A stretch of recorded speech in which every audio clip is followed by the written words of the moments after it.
محرم کی 10 تاریخ کو اگر کوئی شخص اپنے گھر والوں کے نفقے میں کھانے پینے میں نفقے میں خرچے میں وسعت سے کام لے تو اللہ تعالیٰ اس کی برکت سے اس کو سارے سال اس کے روزی میں انشاءاللہ برکت رہے۔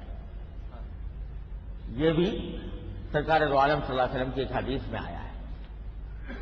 لہذا عاشورہ کے دن عام دنوں کے مقابلے میں اپنے گھر والوں کے لیے کچھ بہتر کھانا بنانا یا بہتر کچھ معمول سے کچھ زیادہ ان کو خرچہ دے دینا، یہ بھی حدیث کی روح سے موجب برکت ہے۔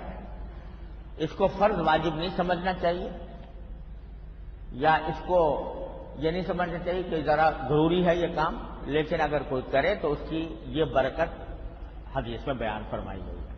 یہ موجب خیر و برکت ہے کہ ذرا عام دنوں کے مقابلے میں کچھ خرچہ زیادہ دے دیا جائے اپنے گھر والوں کو، اور یا یہ کہ ان کے لیے بہتر عام دنوں سے مقابلے میں زیادہ بہتر کھانے کا انتظام کر لیا جائے۔ اتنی بات حدیث ہے۔